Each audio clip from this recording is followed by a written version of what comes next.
them we had an incredible crisis here, and that flying over in Air Force One does not do it justice. And we're outmanned in just about every respect. Thousands of people that were stuck in attics, man, old ladies. When you pull off the doggone ventilator vent and you look down there and they're standing in there in water up to their freaking neck.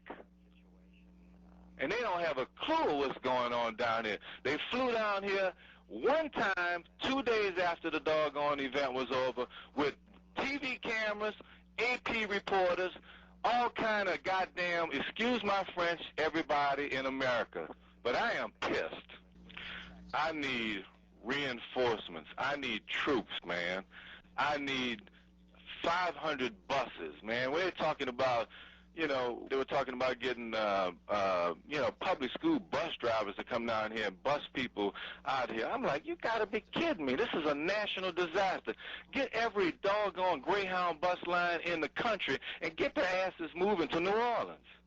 They're thinking small, man, and this is a major, major, major deal. And I can't emphasize it enough, man. This is crazy. I've got 15 to 20,000 people over at the convention center. It's bursting at the seams. It's awful down here, man.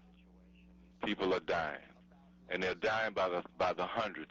I'm willing to bet you.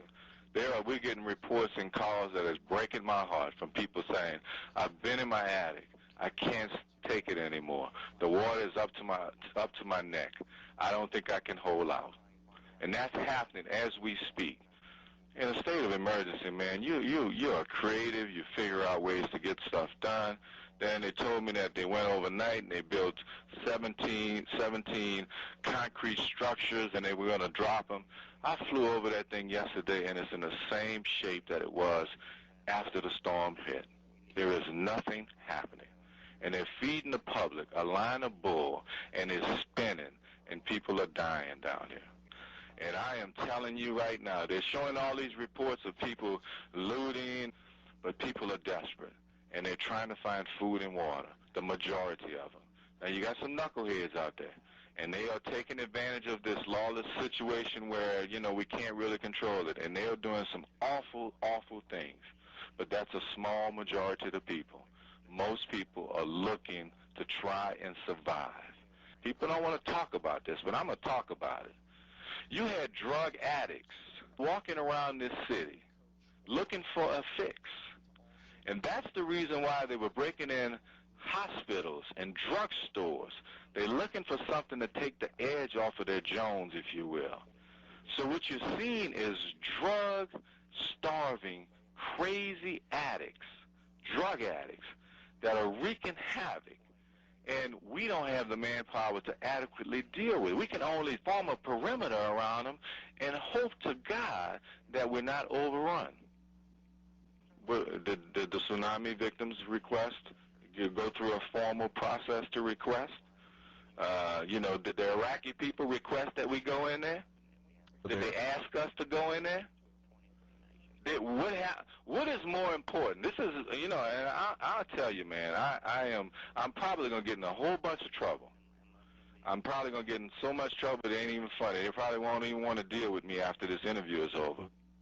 After 9/11, lickety-quick, we gave the president unprecedented powers, lickety-quick, to take care of New York and other places.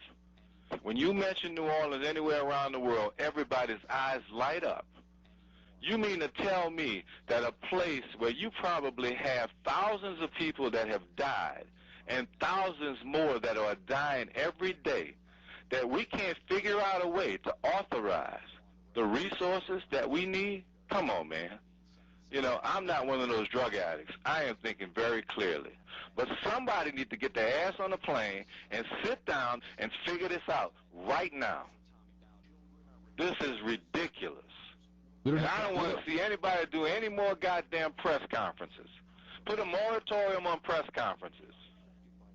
Don't do another press conference until the resources are in this city, and then come down to this city and stand with us when there are military trucks and troops that we can't even count. Don't tell me 40,000 people coming here. They're not here. Now get off your asses and let's do something, and let's fix the biggest goddamn crisis in the history of this country.